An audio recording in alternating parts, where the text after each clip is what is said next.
6:15, welcome back to your Wednesday morning. Much talk has heated up surrounding the SNC Lavalin controversy over the past week with two stunning resignations on the federal Liberals side. Right now we're going to Ottawa. The Parliament Hill Bureau Chief for City News, Cormac MacSweeney, waiting for a press conference and just outside caucus this morning. He's joining us on the phone. Cormac, given the developments that the House Justice Committee has invited Jody Wilson-Raybauld to testify in this case, what are we finding that is happening this morning already? Well, this morning we are waiting for Jody Wilson-Raybauld and a lot of Liberal members of caucus to show up to have their weekly meeting and basically strategize. I think the big question is, will Jody Wilson-Raybauld address her caucus colleagues?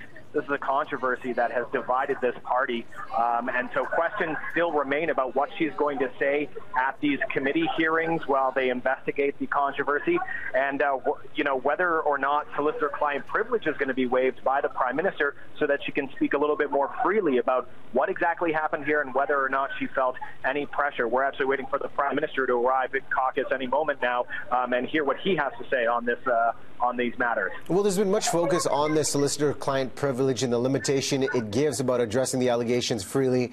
What do you think it would take for the PM and the office to essentially waive that and have an open discussion about what is taking place?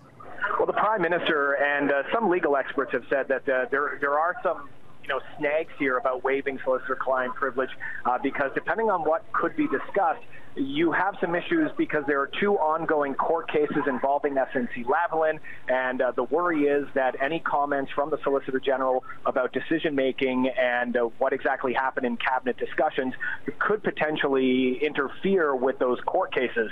Given the fact that the allegations are already that the Prime Minister's office may have interfered with a criminal case, I think they're being very cautious right now to make sure that they don't interfere yet again with a criminal case. So Jody Wilson-Raybould and the Prime Minister are both getting legal advice about what they can and can't say out of all of this, and I know they are taking it a very cautious approach.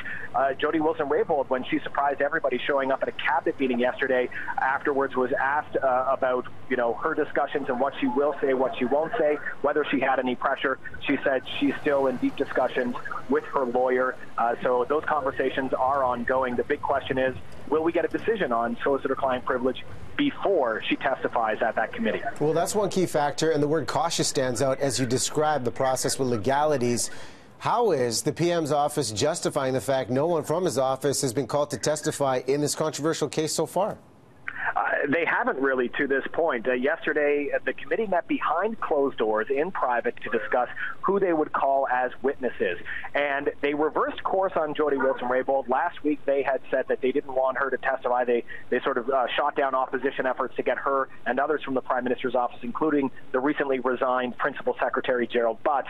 But yesterday, all they said was they want to hear from Jody Wilson-Raybould first, and then they'll go from there. So not much of a justification from the Liberals, not much of an explanation as to why they reversed course on this, but it all seems to have stemmed from that cabinet meeting where Jody Wilson-Raybould surprised everybody by showing up and addressing cabinet. The Liberal members on that committee insist that there was no direction from the Prime Minister's office to make the changes and let Jody Wilson-Raybould speak, but so far we haven't really had much of a justification for the changes and what we're seeing at the moment on whether or not anyone from the Prime Minister's office will testify at this committee investigation. Well, we know you're standing by waiting for comments from the Prime Minister. We'll wait for those, and as we get them, we'll bring them to you here on Breakfast Television. Cormac on Parliament Hill, thank you so much for joining us this morning. Anytime, Riaz.